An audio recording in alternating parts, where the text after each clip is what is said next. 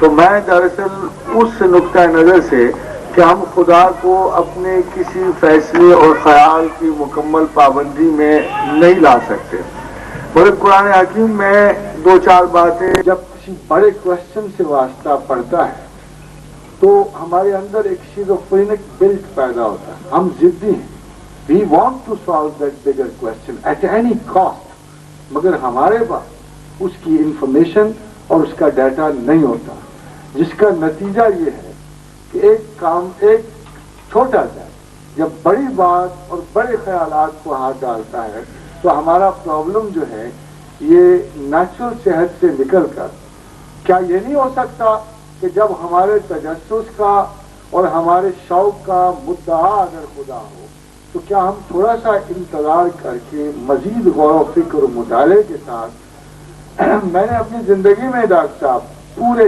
30 سال جو ہیں انتظار میں گزارے. ابھی ایک اور ضمنی بات کا جواب کسی نے میرے محترم بزرگ نے کہا تھا کہ خدا تو نظر نہیں آتا. میں کہتا ہوں ہوا بھی نظر نہیں آتی، کیا وہ فیل نہیں ہوتی؟ کیا اس کے تیز چلنے کا اور نام نہیں؟ کیا اس کی سست روی کا کوئی اور نام نہیں؟ کیا آندھی اور طوفان اس کا نام نہیں؟ اس کی ہر کیفیت کے ہمارے پاس نام ہے. مسٹیسزم خدا کو شاید وہ بشارت سے نہیں دیکھتا، مگر اس کی بصیرت میں اس کے تمام آثار موجود ہوتے ہیں. اسی لیے حدیث رسول ہے کہ فراست مومن سے ڈرو، وہ اللہ کے نور سے دیکھتا ہے.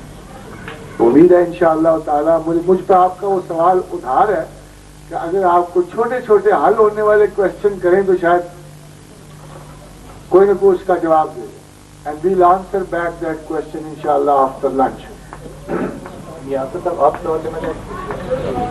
میرا نام اشفاق ہے، میں راولپنڈی سے آیا ہوں. اتنا علم تو نہیں رکھتا، بہرحال کوئی صاحب اس کا جواب دینا چاہیں مجھے خوشی ہوگی. میں پوچھنا یہ چاہوں گا کہ اسلام اور الف لام میم میں کیا جوائنٹ چیز ہے، برابر کچھ چیز اس میں نکلتی ہے ایسی کوئی بات؟ اسلام ہے کیا، اس کی وضاحت چاہوں گا میں.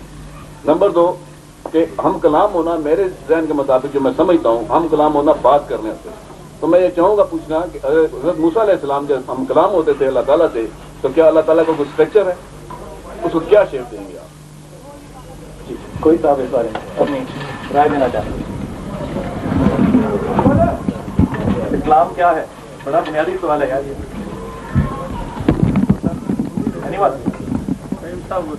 جی صاحب بھی کیا ہے آپ بھی بتا دیں. کوئی صاحب آپ اسلام کا جو بھی مائنڈ ہے سبمیشن ہے. اسلام سے یہ سبمیشن ہمارے اسلام ہے total submission to almighty Allah, that is Islam. پوری طرح اللہ کے سامنے سر رگو ہو جائے، انسان جھک جائے، سبمٹ کر لے. اور باقی رہی مسئلہ جو الف اور لام اور میم تو اس کے بے شمار لوگ دیکھیں اصطلاحات میں آپ کو ٹرمنالوجی میں جانے کی ضرورت نہیں ہے، نہ یہاں وقت ہے بیان کرنے کا. مومن سے مراد یہ ہے کہ وہ انسان جس نے آپ نے آپ کو پوری طرح اللہ کے سامنے سرنگو کر دیا، سرنڈر کر دیا، اور اس کا نام اسلام ہے. اور یہی پسندیدہ اللہ تعالیٰ کی طرف سے دین ہے.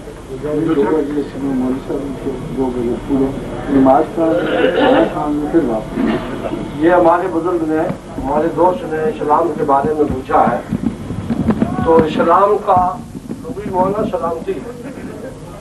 تو حدیث پاک میں بھی آتا ہے، بخاری کی حدیث ہے، من سالم المسلمون من لسانہ و یدہ، المسلم من سالم المسلمون من لسانہ و یدہ. اسلام یہ ہے کہ جس آدمی کے ہاتھ، جس کی زبان سے مسلمان بچ رہے، اس کو کوئی تکلیف، کوئی بزنگ نہ پہنچے. اور یہ اسلام ہے، چونکہ اس کا مادہ ہی سلامتی ہے، اور مسلمان سے کسی کو تکلیف ہے ہی نہیں، سلامتی سلامتی ہے. تو اس لیے اسی کو قرآن نے فرمایا ان الدین عند اللہ الاسلام، اللہ کے نزدیک دین اسلامی ہے.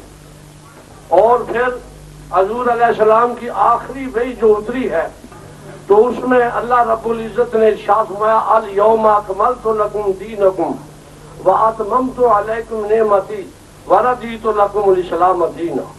کہ آج کے دن میں نے اپنی نعمتیں تم پہ مکمل کر دی ہے اور تمہارے لیے میں نے دین اسلام کو پسند فرمایا ہے. یہی پر دوسری بات موسیٰ علیہ السلام کی بات چیت کی بلال آپ موسیٰ علیہ السلام کی بات، تو وہ بات یہ ہے جی کہ موسیٰ علیہ السلام کو کوئی جسم نظر نہیں آ رہا، آواز ایک درخت سے آ رہی ہے، صرف آواز آ رہی ہے، کوئی صورت کوئی مجسم شکل سامنے نہیں تھی، یہ ایک آواز تھی. اور یہ اللہ تعالیٰ کی حکمت ہے، تنزیہ کی ایک صورت ہے. محترم آواز کس چیز سے نکلتی ہے؟ آواز کس چیز سے نکلتی ہے؟ بے جان چیز سے تو آواز نہیں نکلتی. بات یہ ہے کہ اللہ تعالیٰ بے جان نہیں ہے. جی تو یہی میں پوچھنا چاہ رہا ہوں پر جاندار آواز اللہ کی آ رہی ہے لیکن جسم نظر نہیں آ رہا. میں وہ کون سا کمیونیکیشن سسٹم تھا جبکہ جبرائیل علیہ السلام لالۃ القدر پہ جا کے رک ایک مقام پہ آ گئے، انہوں نے کہا اس سے آگے میں بھی نہیں جا سکتا، تو حضور کے پاس وہاں پہنچے، ہم کلام ہوئے. وہ کیسے ہوئے؟ بات یہ ہے کہ ایک سنی سنائی بات ہے، یہ مولوی صاحب بیٹھے ہیں،